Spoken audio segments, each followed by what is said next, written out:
Alhamdulillah hari ini mengerucut perjuangan kita mendapatkan jawaban baik dari DPR RI Komisi 3. Tadinya surat kita belum bisa diterima karena baru masuk ke tata usaha, belum masuk ke Komisi 3. Tetapi saya menghubungi langsung Bapak Ketua Komisi 3, Bapak Habibur Rahman. Kami menyuarakan suara rakyat, di mana kami tidak suka, kami tidak senang bahwa ada anak bangsa yang divonis hukuman seumur hidup atas perbuatan yang tidak mereka lakukan. Kami berharap bahwa lembaga negara seperti pihak kepolisian, kejaksaan, dan kehakiman melihat kami dan kembali membuka tabir dari perkara ini. Karena dari awal bahwa dimulai dengan BAP-nya itu Diana yang tidak benar, dengan tidak menyaksikan sendiri, melihat sendiri peristiwanya, tapi membuat BAP dengan dibantu dua penyidiknya secara gamblang, bahkan menyebutkan para pelakunya. Dari BAP inilah kemudian yang dibuat dakwaan oleh jaksa, dan kedua lembaga ini, kepolisian serta kejaksaan, semena-mena terhadap anak bangsa. Ini salah satu contohnya korban sekatatal. Walaupun sudah keluar dari pidana, akan tetapi masa depannya tidak baik karena masih tercetak di dirinya bahwa dia pelaku pembunuhan. Jadi Ibu Rudiana ini diduga telah melakukan pelanggaran administrasi hukum, dengan menangkap 10 orang pada saat itu di tempat yang sama. Bayangkan, seorang pembunuh bisa berkumpul kembali 10 di tempat yang sama lalu ditangkapnya dengan aman saja. Tidak ada, sementara maling ayam saja orang tuh kabur menghilangkan jejak. Ini 10 orang habis membunuh kumpul lagi, katanya ditangkap dengan mudah atau diamankan dengan mudah oleh Ibu Rudiana. Ini kan kejahatan administrasi yang lalu diperiksa oleh orang-orang yang punya sprint, dari Sat Narkoba yang dipimpin oleh Ibu Rudiana menangkap orang-orang ini, lalu dialihkan kepada Satreskrim yang memang mendapatkan sprint dari Kapolsek atau Kapolres, gitu loh. Sebenarnya proses itu dijalankan sampai ke persidangan inkrah, kan lucu, sampai PK. Nah ini kejahatan administrasi ini yang harus dibongkar. Tanpa harus kirim surat, namanya orang ada aksi, harusnya diterima. Nggak perlu dicek dulu, cek sana, cek sini, cek sana, cek sini. Nggak perlu, ya kan? Orang sudah membuat aksi kan, pemberitahuan sudah ada. Polisi sudah ada, ke dalam sudah ada, semuanya sudah ada. Yang namanya orang aksi, pasti harusnya wajib ditemui dong. Nggak perlu cek surat sana. Oh cek dulu. Ini Dewan Perwakilan Rakyat apa Dewan Perwakilan? Ini kan rakyat semua di sini. Diana pada waktu itu adalah kanit narkoba. Sedangkan dia menangkapin anak-anak tanpa sprint dengan alasan bahwa kami mengamankan. Bagaimana mungkin mengamankan anak-anak tetapi dihajar habis-habisan, diperlakukan seperti binatang. Nah ini juga adalah dugaan pelanggaran hak asasi manusia. Bahwa di depan ada keluarga, kami tadi membawa masuk, iya Pak, memang kita batasin dulu karena lagi ada rapat juga yang lagi di break, Jadi itu teman-teman Jadi tolong tetap bersemangat, tetap kuat. Poinnya adalah semua kronologi yang ada di tuntutan yang sudah disampaikan tadi, saya sudah sampaikan dengan jelas dan ada buktinya di live-nya Bang Firdaus.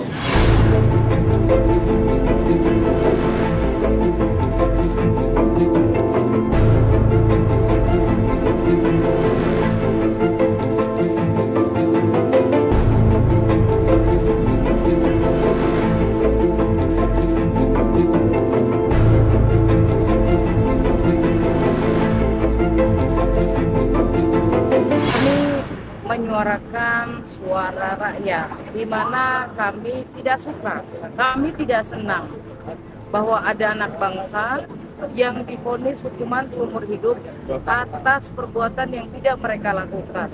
Kami berharap bahwa lembaga negara seperti pihak kepolisian, kejaksaan, dan kehakiman melihat kami dan kembali membuka tabir dari perkara ini. Karena dari awal bahwa dimulai dengan BAP-nya itu Diana yang tidak benar, dengan tidak menyaksikan sendiri, melihat sendiri peristiwanya, tapi membuat BAP dengan dibantu dua penyidiknya secara gamblang, bahkan menyebutkan para pelakunya. Dari BAP inilah kemudian yang dibuat dakwaan oleh jaksa, Dan kedua lembaga ini, kepolisian serta kejaksaan, semena-mena terhadap anak bangsa. Ini salah satu contohnya korban Sakatatal. Walaupun sudah keluar ya dari pidana, akan tetapi masa depannya tidak baik karena masih tercetak di dirinya bahwa dia pelaku pembunuhan. Yang kami tuntut adalah bahwa pihak kepolisian yang katanya membuat tim khusus, tapi hingga hari ini tidak ada kejelasan, tidak ada keterbukaan terhadap rakyat hasil dari penyelidikan dari tim khusus apa dan bagaimana. Dan kami juga ingin mendorong kepada Presiden Republik Indonesia agar memberikan hak prerogatifnya kepada 7 terpidana, memberikan amnesti, penghapusan pidana dan melepaskan mereka dari segala tuntutan hukum dan mengembalikan nama dan harkat martabat baik mereka semua agar keluarganya bisa damai. Pesan dari kasus Cirebon ini pembunuhan. Tapi kita tidak mencari pelaku pembunuhannya. Tugas kita adalah melepaskan terpidana yang dituduh membunuh. Mereka ditangkap, diculik, dan dianiaya serta banyak dianiaya. Inilah yang harus kita lakukan, menarik mereka dari tuduhan pidana. Mereka bukan pelaku pembunuhnya. Ya, ada kesalahan, ada peradilan sesat di dalamnya dengan adanya alat bukti, saksi-saksi yang kemudian memberatkan mereka yang menurut saya tidak sesuai dengan scientific crime investigation.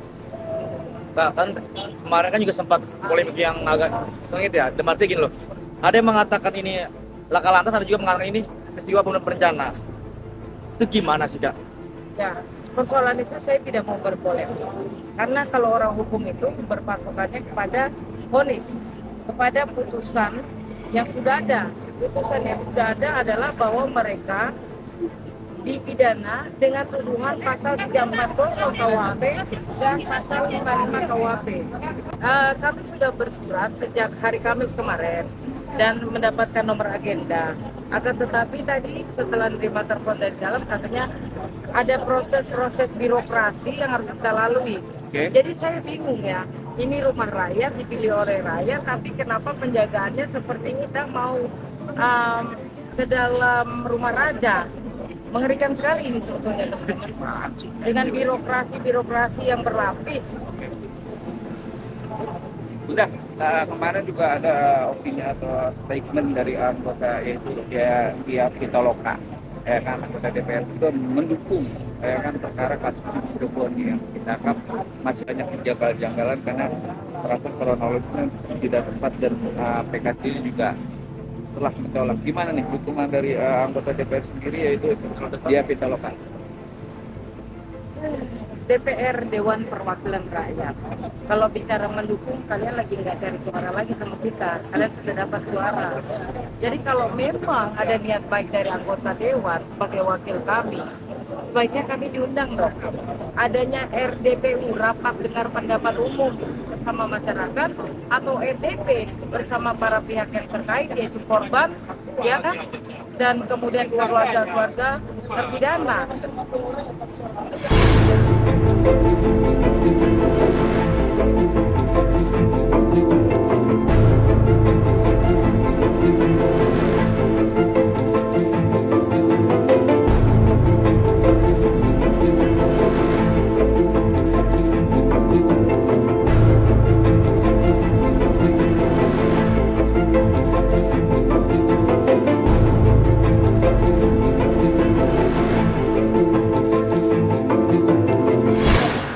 Oke, untuk Sakatatal sendiri, gimana nih jauh-jauh dari Cirebon datang sini, keyakinan berapa persen nih teman yang sekarang menjalani hukuman, ya kan, konteks belakang lagi memang dari kacamata untuk penglihatan Sakatatal ini memang tidak bersalah dan tidak melakukan itu ya, gimana nih?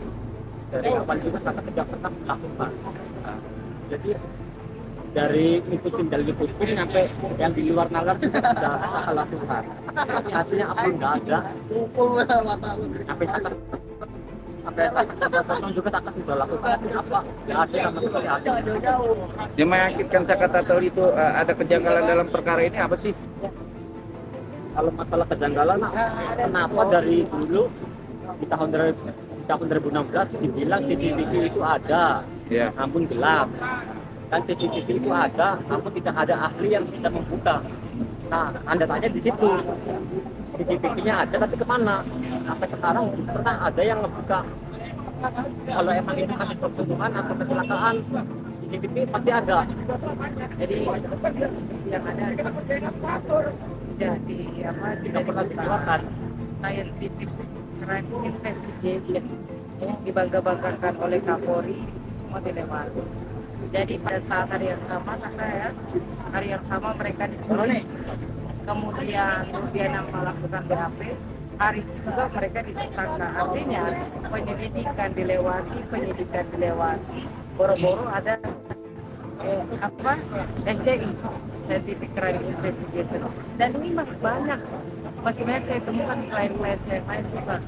Ada apa? Karena saya merasa penyidiknya tidak punya sertifikasi kompetensi sebagai penyidik.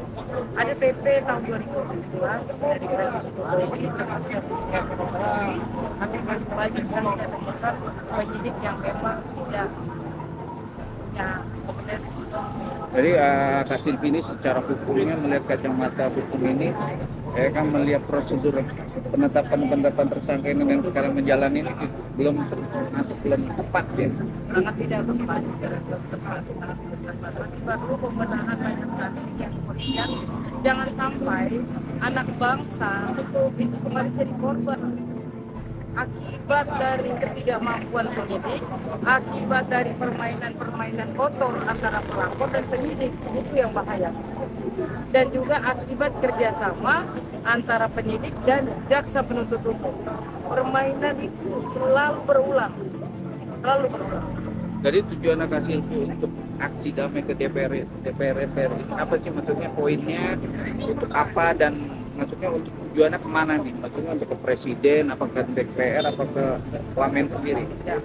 Kalau menilik kepada DPR Dewan Perwakilan Rakyat, kami minta Dewan Perwakilan Rakyat menyuarakan suara kami melalui Presiden, Kapolri, Jaksa Agung, kemudian Ketua Mahkamah Agung, sampaikan kepada mereka keluhan kami bahwa kami tidak ingin ada lagi anak bangsa yang kemudian ditangkap, diculik, ditahan, disiksa lagi. Dan kami ingin ketujuh terpidana ini dibebaskan dengan cara apapun, mau abolisi, mau amnesti, mau gerasi, monggo, yang manapun itu, karena mereka tidak bersalah. Itu keyakinan saya. Tapi penetapan undang-undang dalam keputusan PK ditolak itu gimana? Itu kan juga hak untuk warga negara tuh. Ada haknya melakukan PK perubahan. Cuman menilai daripada sidang kemarin kita dipertontonkan dagelan di dalam persidangan, itu yang sangat menyesatkan sekali.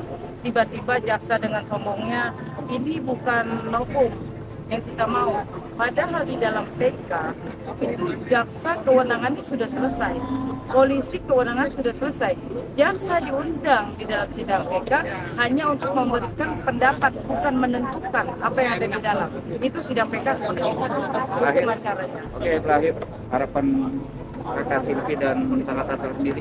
Ya, harapan kami bahwa ada percikan-percikan di daerah, di 38 provinsi, 545 kota kabupaten, menyuarakan siapapun yang ditangkap semena-mena oleh pihak penyidik, yang kemudian didakwakan semena-mena, diputus bersalah semena-mena, agar bersuara. Saya ajak kalian semua bersuara, agar suara kita didengar merata di seluruh Indonesia.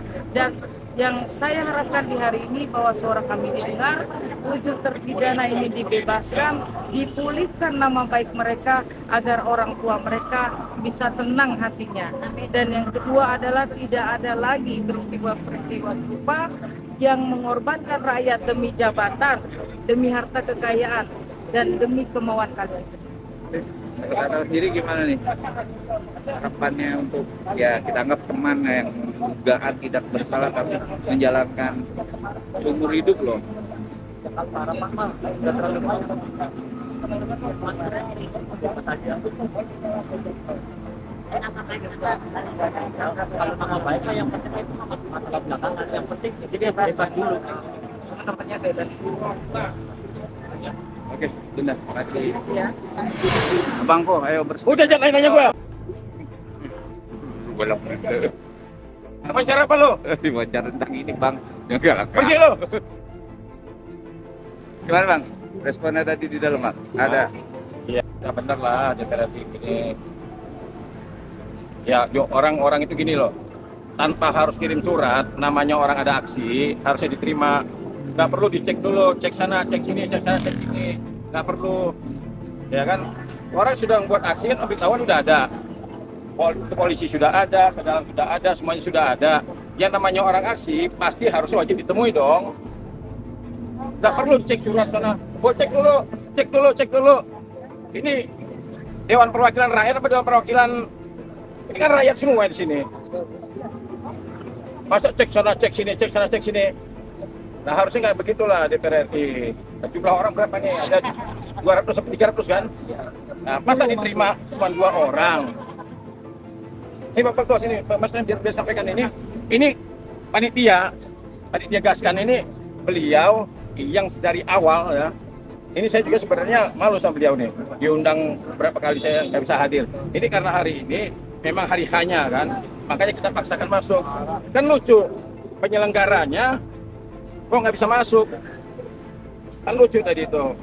Alasannya apa, Bang? Kok nggak bisa masuk? Ya nggak tahu alasannya. Alasannya nggak tahu. Jadi intinya Abang sebagai penggagas juga dan Abang juga pendukung juga ada rasa kecewa ya? Pasti kecewa tuh pasti lah, karena kita yang dari awal ya, ternyata tidak diterima tuh orang, ketemu ngomong apa lagi. Iya, cuma kan harusnya tadi itu kan kita Daus jangan begitu harusnya. Saya tadi sudah sampai manggil-manggil ini ya Bang. Iya, karena saya pakpol teriak loh. Iya. Saya nggak ikut dia kan, maksudnya nggak ikut tuh, masa orang yang punya kepentingan nggak masuk? Iya. Nah oke lah ya, kalau bicara masalah punya kepentingan banyak yang punya kepentingan, tapi minimal ya 10 orang lah dengan jumlah seperti ini. Terus perkaranya senasional ini, bukan yang nasional lagi, internasional perkara ini. Masa hanya menerima berapa orang, berat banget DPR RI, ya kan? Kan yang jaga-jaga juga sebenarnya ini yang jaga-jaga apa juga harusnya ada pembelaan juga terhadap ini bagaimana Pak, jumlah orangnya banyak gitu. Jangan kayak ini kan seperti kayak yang jaga-jaga ini seperti kayak mesin. Tombol itu kan manut. Harusnya kan Pak jumlah orang yang sedang aksi di sana sekian Pak. Kira-kira idealnya terimanya berapa gitu kan? Kecuali kalau mesin mereka ini, kecuali kalau mesin. Tapi kan intinya sudah ada perwakilan Bang, gimana Bang menanggapi ini Bang? Oh, ada perwakilan, tentu dengan jumlah yang tepat itu loh.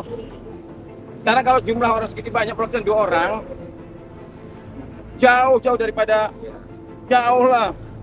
Aksi ini 250 minimal ya 300, karena banyak tadi yang kita terima cuma 2 orang, kan nggak masuk akal. Keluarga terpidana aja berapa orang? Nah, pertanyaan kita, ini aspirasi mau diterima apa enggak nih? Atau mau bercanda-bercanda doang? Iya. Ya kan ada kesan begitu. Boleh nggak berpandangan begitu? Boleh. Masa cuma 2 orang? Terus masa saya nggak dimasukin? Iya, mohon maaf ya, boleh juga ada saya ngomong begitu kan? Benar. Saya ini berdarah-berdarah loh kalau mau bicara berdarah ya, kalau mau berbicara berdarah. Jadi kan awalnya kan sudah disepakati 10 orang. Ya sebenarnya gini, nggak perlu kesepakatan lah ya. Namanya orang sedang aksi, di mana-mana namanya orang aksi pasti diterima perwakilan. Apa sih yang kalian mau? Nah kan gitu kan. Ya, apa yang kalian mau? Siapa kalian ini? Yang kalian mau itu apa? Ayo sampaikan langsung sama kita. Mungkin keluarga terpidana maunya ini, masyarakat penggiat kemanusiaan maunya begini. Ya semua orang punya pendapat lain-lain. Gitu. Jangan ini yang saya sayangkan sebenarnya tidak Daus yang saya sayangkan. Kok malah seperti dia yang ngatur-ngatur. Ini masuk, ini enggak, ini masuk, ini enggak, ini masuk, ini enggak. Kalau mau berdebat sama lawan kita ini.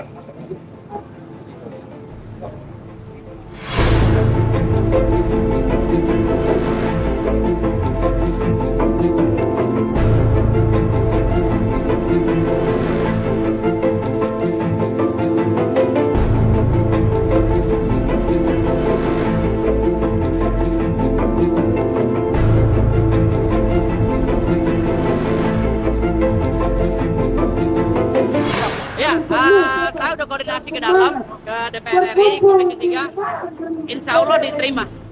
Saya suruh masuk ke dalam. Apa aja yang akan disampaikan Bang kira-kira? Rencananya saya bikin buku ini. Oh ya, oke. Siap. Minta dua dong. Bang, apa aja akan disampaikan ke anggota DPR? Jadi kita minta abolisi 7 tuntutan bahwa ada poin-poin yang memang harus diselesaikan oleh negara melalui DPR RI.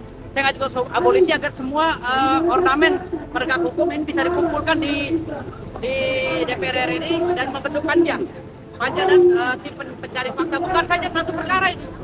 Jadi ada beberapa perkara yang kita ajukan. Vina ini adalah pemantik, ya. Jadi Vina ini adalah satu perkara yang menjadi pemantik dari perkara-perkara yang lainnya. Ada perkara-perkara pembunuhan di Subang, ya, yang sampai sekarang ini belum terbongkar, ya. Ada juga perkara-perkara yang diduga diskriminasi terhadap anaknya dari para Pak Alex, ya.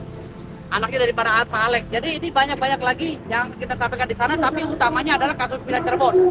Karena ini sangat melanggar administrasi hukum negara dan sangat memalukan bagi penegakan hukum. Kami sebagai orang hukum sangat malu sekali, gitu loh. Dan ini akan menjadi presiden buruk bagi penegakan hukum di masa yang akan datang. Jadi silakan saudara Jurusansa berbicara, ya, terkait dengan program kita. Kami berangkat daripada netizen, kami berangkat dari rakyat netizen, berangkat dari hati nurani netizen, ya. Jadi urusan PK itu adalah urusan praktisi hukum yang sudah ada. Dan saya sudah koordinasi, masing-masing ambil jalan. Ini hasil daripada netizen yang mengatasnamakan GASKAN, Gerakan Suara Keadilan Netizen. Nah, inilah yang akan kami suarakan di Komisi 3 DPR RI sebentar lagi pukul 13 ya undangannya. Bang sempat menyebut nama Ibtu Rudiana. Apa Bang melihat suara Ibtu Rudiana dalam kasus ini Bang? Jadi Ibtu Rudiana ini diduga telah melakukan pelanggaran administrasi hukum, ya, dengan menangkap 10 orang pada saat itu di tempat yang sama. Bayangkan, seorang pembunuh bisa berkumpul kembali 10 di tempat yang sama lalu ditangkapnya dengan aman saja. Tidak ada, sementara maling ayam saja orang kabur menghilangkan jejak. Ini 10 orang habis membunuh kumpul lagi, katanya ditangkap dengan mudah atau diamankan dengan mudah oleh Ibtu Rudiana. Ini kan kecacatan administrasi yang lalu diperiksa oleh orang-orang yang punya sprint, ya, dari Sat Narkoba yang dipimpin oleh Ibtu Rudiana menangkap orang-orang ini, lalu dialihkan kepada Satreskrim yang memang mendapatkan sprint dari Kapolsek atau Kapolres, gitu loh. Setelah itu proses itu dijalankan sampai ke persidangan inkrah, kan lucu, sampai PK. Nah, ini kecacatan administrasi ini yang harus dibongkar. Ada lagi kesaksian daripada beberapa saksi yang tidak pernah hadir dalam pengadilan, yang tidak pernah diambil sumpahnya, tetapi kesaksiannya ada dalam amar putusan. Kan ini bisa menjadi jurisprudensi, bisa menjadi catatan buruk bagi penegakan hukum di Republik Indonesia. Makanya saya akan bongkar ini semua. Saya minta kepada DPR RI yang dipimpin oleh Habibur Rahman, mudah-mudahan ini semuanya bisa terrealisasi dan abolisi ini bisa jalan dengan baik dan semuanya akan terbongkar dengan sesungguh-sungguhnya. Bang, apakah ada kaitan? Tambahkan sedikit, ya. Ibtu Rudiana pada waktu itu adalah kanit narkoba. Sedangkan dia menangkapin anak-anak tanpa sprint dengan alasan bahwa kami mengamankan. Bagaimana mungkin mengamankan anak-anak tetapi dihajar habis-habisan, diperlakukan seperti binatang. Nah, ini juga adalah dugaan pelanggaran hak asasi manusia.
Kasil, insya Allah akan bertemu perwakil Komisi 3. Apa yang ingin disuarakan kira-kira? Ya, kami hanya meminta kepada Kapolri waktu itu membuat sebuah tim, katanya tim khusus menangani kasus Cirebon. Tapi sampai hari ini tidak terbuka kepada masyarakat hasilnya. Itu yang kami minta, terbuka terhadap hasil tersebut. Dan yang paling utama kami minta amnesti ya. Amnesti ini penghapusan pidana, kemudian dikeluarkan pidananya. Itu aja sih. Karena kalau menilai daripada kerusakan yang dibuat pertama kali oleh penyidik di tahun 2016, yang pada akhirnya anak bangsa kita ini terzolimi, disiksa, diculik, hingga hari ini tidak ada kejelasan. Berarti dengan kata lain, Kak Sil dan beberapa pendemo ini ingin memperjuangkan juga 7 tersangka ya? Ini jelas 7 tersangka. Dan kami ingin pemulihan nama baik terhadap 7 tersangka dan juga terhadap Sakatal yang sudah keluar. Karena dengan status terpidana, itu tidak baik untuk masa depan mereka. Kak Sil, kan PK sudah diputuskan, ditolak. Apa yang ingin diperjuangkan lagi? Langkah hukum apa lagi? Mendorong kepada Bapak Presiden Prabowo melalui pembantu-pembantunya, melalui Kapolri, ya, agar memberikan rekomendasi. Karena ketika amnesti ini, selain hak prerogatif Presiden, juga atas dasar pertimbangan dari Mahkamah Agung. Kami ingin Presiden mendorong Mahkamah Agung untuk memberikan rekomendasi amnesti terhadap anak-anak kita semua. Oke. Kak Sil, ada nama Ibtu Rudiana di dalam kasus ini. Ya. Kak Sil sendiri secara pribadi melihat apa peran Ibtu Rudiana dalam kasus ini? Boleh tahu nggak? Ibtu Rudiana adalah bapak dari Eki. Pada saat terjadi peristiwa di Jembatan Tali, itu katanya kan kecelakaan, yaitu masuk ke dalam Polres Kabupaten Cirebon. Tapi seminggu kemudian Rudiana melaporkan pembunuhan di Polres Cirebon Kota. Inilah yang kemudian kusutnya perkara ini. Ya, tapi kita sebagai orang hukum berpatokan kepada putusan yang sudah inkrah, yaitu pembunuhan. Tugas kita adalah membebaskan, melepaskan 7 terpidana yang dituduhkan melakukan pembunuhan berencana.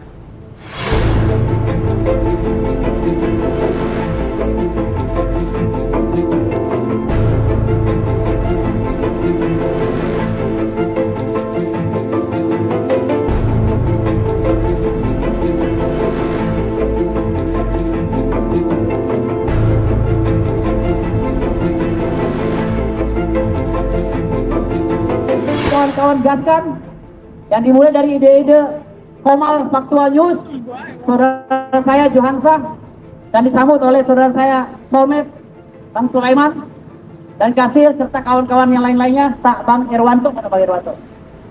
Alhamdulillah hari ini mengerucut perjuangan kita mendapatkan jawaban baik dari DPR RI Komisi 3. Tadinya surat kita belum bisa diterima karena baru masuk ke tata usaha, belum masuk ke Komisi 3. Tetapi saya menghubungi langsung Bapak Ketua Komisi 3, Bapak Habibur Rahman. Langsung kita diterima, tapi dengan syarat hanya 2 orang. Salah satunya saya, karena saya menghubungi beliau, jadi dikasih syarat salah satunya Pak Firdaus. Hanya 2, yang lain pilih. Kalau tidak bisa masuk. Jadi dari 20 orang yang kita minta tadi untuk memberikan pendapat di hadapan DPR RI, itu belum bisa dilaksanakan karena kita surat saja belum masuk. Namun tadi alhamdulillah surat kita sudah masuk, nanti hasil pembicaranya saya masukkan ke TikTok saya, ya. Mereka menerima kita, dan ke depan kita akan diundang. Mabes Polri, khususnya Kapolri akan diundang. Mahkamah Agung akan diundang. Karena surat kita itu bunyinya mengajukan amnesti dan abolisi, ya, sesuai dengan cita-cita kita pertama-tama. Ya, mudah-mudahan dalam beberapa saat kita akan diundang oleh DPR RI. Siap-siap saja untuk kawan-kawan semuanya untuk ikut rapat dengar pendapat bersama DPR RI terkait dengan kasus Villa Cirebon. Karena setelah penjelasan saya dengan Bang Soleman tadi, alhamdulillah pihak DPR RI yang mewakili Bapak Habibur Rahman, Ketua Komisi 3 DPR RI, telah paham tentang konstruksi hukum yang saya jelaskan dengan Pak Solmed. Jadi kita berdua saja, mudah-mudahan dalam waktu dekat ini kita diterima dan kita bisa masuk ke dalam sebelum bulan puasa. Kita bisa memaparkan ini dan 7 terpidana bisa dibebaskan.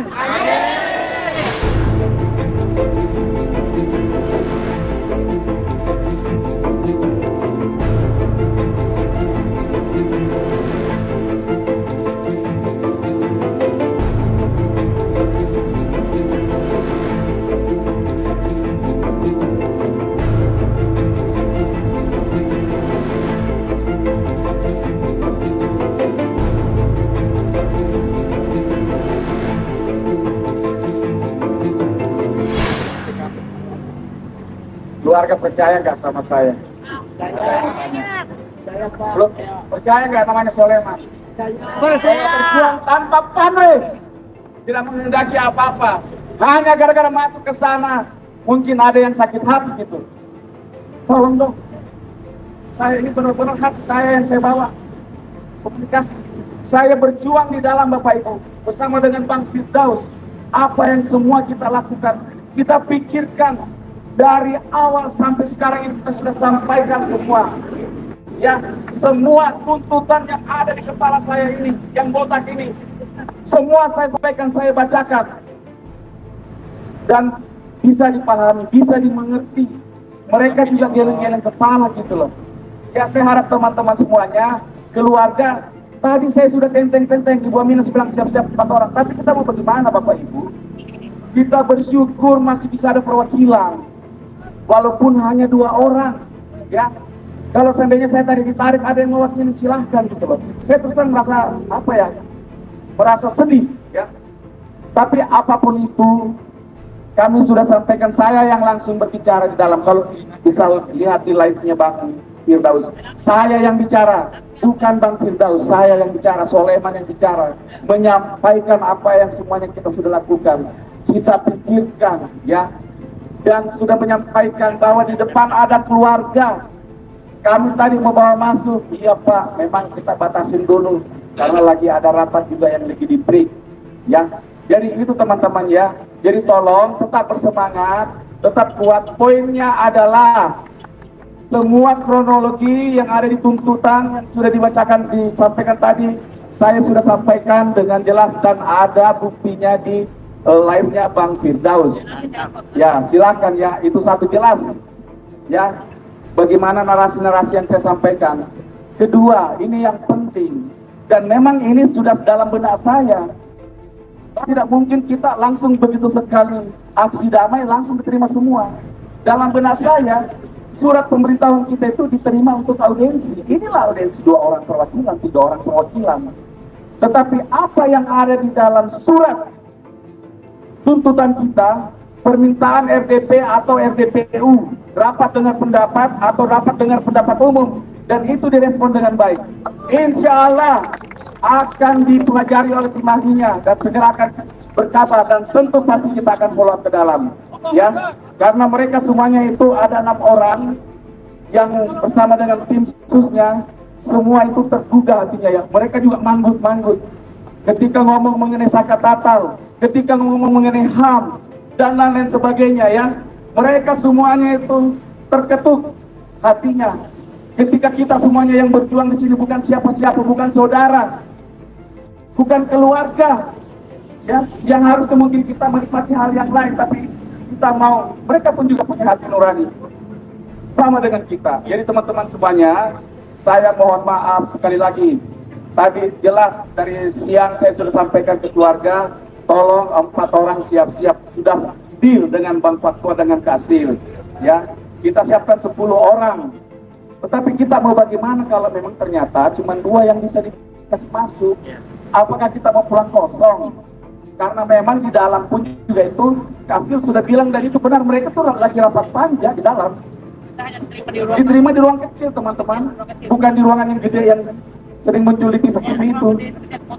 Ya.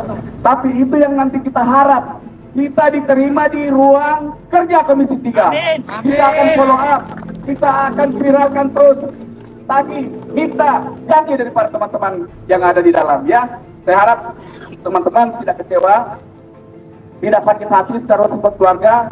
Nanti silakan balik ke Cirebon, kami akan kawal, kami akan terus memfollow up, ya, yang ada di dalam itu. Semua daripada kami yang punya akses, Kasil, Bang Firdaus, saya pun, kami sudah sampaikan bahwa kami ini juga kader kok.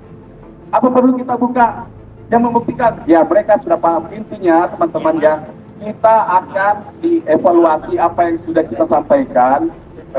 Tuntutan kita ada 8 poin dan tadi sudah disampaikan dengan jelas. Itu nanti kita akan follow up dan nanti akan dihubungi. Mudah-mudahan insya Allah Kasil juga akan membantu kita untuk memfollow up ke dalam, ya.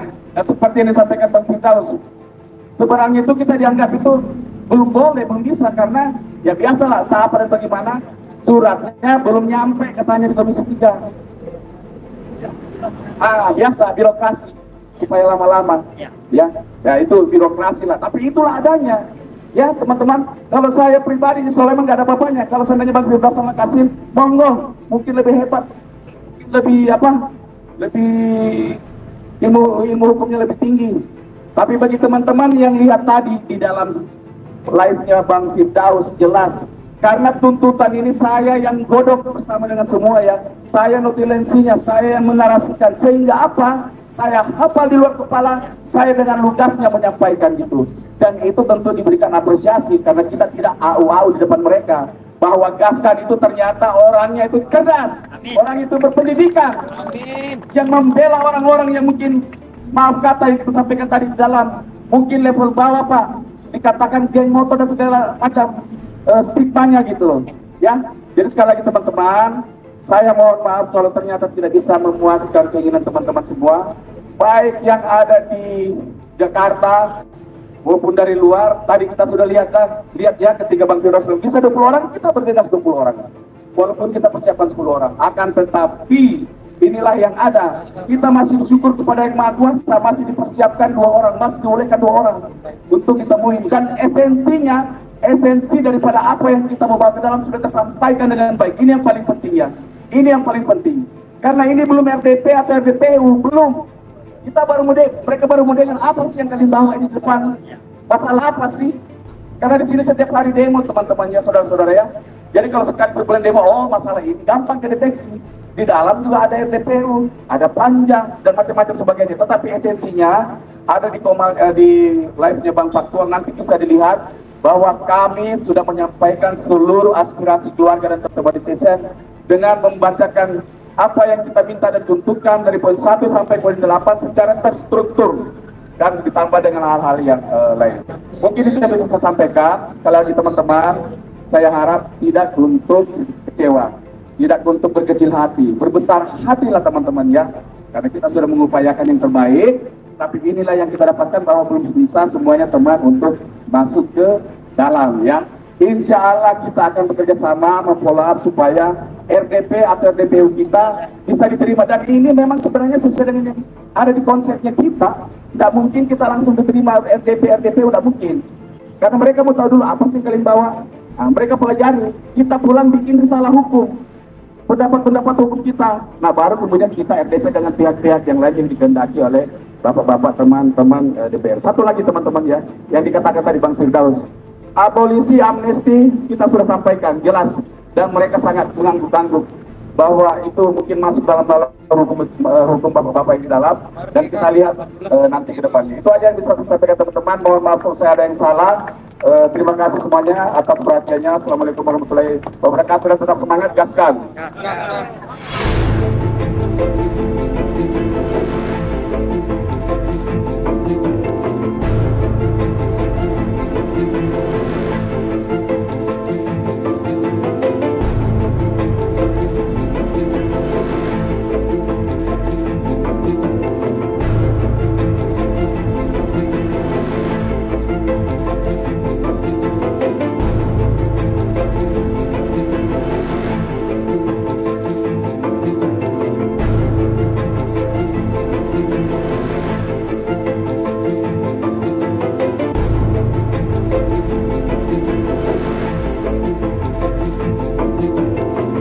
Gaskan. Mantap, terima kasih. Jadi sudah disampaikan oleh Bang Firdaus dan juga Bang Solmat ya. Jadi memang terjadi gesekan tadi di depan itu saya. Saya mau geser mobil komando ke situ. Alasannya adalah kami aksi ini kurang lebih 300 orang. Masa perwakilan cuma 2? Kalian ini bercanda apa enggak sih? Atau tidak sih? Ini rumah rakyat. Bagaimana mungkin kami datang jauh mau menyampaikan aspirasi, tetapi yang diminta cuma 2 orang? Itu ya. Akhirnya mobil komando ini saya mau geser ke belakang. Tetapi kami membangun komunikasi dengan pihak kepolisian. Harus kan ada interaksi. Sehingga saya diizinkan masuk. Saya dan juga Pak Herwanto. Pas saya masuk ternyata beliau sudah keluar. Tetapi apapun itu teman-teman semua, Pak Somad, Pak Firdaus adalah orang-orang yang harus kita percayai dengan komitmen narasi beliau. Sampai detik ini pun saya menyatakan bahwa apapun yang disampaikan oleh Bang Firdaus, apapun yang disampaikan oleh Bang Somad, itulah yang aku percaya. Sebelum pulang saya perlu sampaikan, jangan ada mau terprovokasi di Komal-Komal. Jangan mau memprovokasi orang di Komal-Komal. Karena satu tujuan adalah keadilan. Keadilan. Kita berangkat ke sini berdasarkan hati nurani, bukan berdasarkan emosional. Letakkan emosional saudara-saudara semua pada tempatnya. Ini tempatnya bergerak untuk keadilan sosial bagi seluruh rakyat Indonesia. Jelas? Terima kasih. Jadi mohon semua saudara-saudara pulang dengan selamat. Karena seperti janji saya dari awal, kalau aksi damai ini berhasil, saya dan juga seluruh teman-teman mendapatkan keberhasilan. Tetapi jika aksi ini mendapatkan suatu musibah atau seperti apa, saya lah yang paling bertanggung jawab. Dan ini komitmen saya sebagai orang yang pertama menggagasnya, tetapi disambut oleh orang-orang hebat. Cuma itu yang bisa saya sampaikan. Silakan kembali.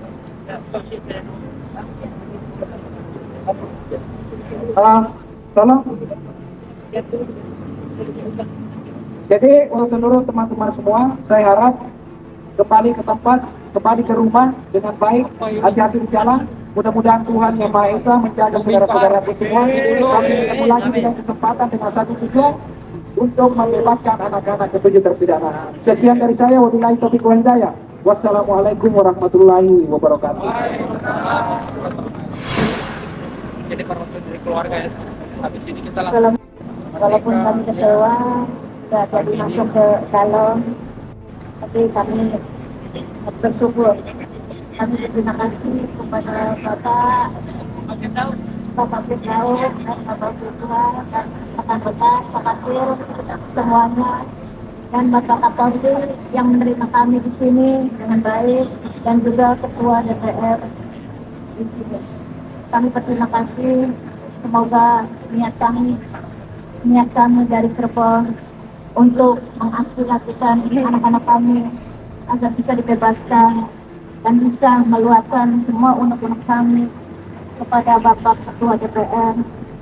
Tapi insya Allah semua berkah. Semoga kebaikan Bapak Firdaus, Bapak Siswal, Kasir dan teman-teman, Bapak Kapolri, Bapak DPR, semua dibalas oleh Allah Subhanahu wa Ta'ala. Terima kasih. Assalamualaikum warahmatullahi wabarakatuh. Perlu saya jelaskan ya, ini kasus oportunitas berkait dengan petinggi-petinggi ya. Jadi kalau kita nggak pakai gaya oportunitas, nggak bakal bisa masuk pakai cara biasa. Api mati 4 kali nggak bakal masuk. Ya, karena kita pakai gaya-gaya oportunitas, makanya kita bisa masuk hari ini. Walaupun cuma 2 orang. Berterima kasih loh. Gaskan hari ini bisa dimasukin. Suratnya belum masuk ke Komisi 3. Baru masuk ke TU suratnya. Tapi kita bisa masuk ke dalam. Kenapa? Karena kita pakai gaya oportunitas. Yang kita lawan petinggi-petinggi juga. Kita pakai gaya oportunitas. Jadi harus berterima kasih pada Gaskan. Jangan kecewa karena kita udah maksimalkan ini. Ya, kalau kita lepas sampai mati 4 kali nggak bakal bisa terima mereka. Saya bilang jangankan 2 kali, mati 4 kali nggak bakal terima. Ya, saya bilang saya udah telepon Habibur Rahman. Ya, Habibur Rahman menerima kami. Dan salah satunya saya yang diwajibkan untuk masuk. Saya disuruh pilih. Jadi yang kecewa jangan ada fitnah. Kita tetap bersatu. Yang nggak bisa masuk hari ini jangan kecewa. Besok mau masuk sekandang-kandang juga nggak apa-apa. Ya, harus tahu prosedur. Ya, terima kasih banyak.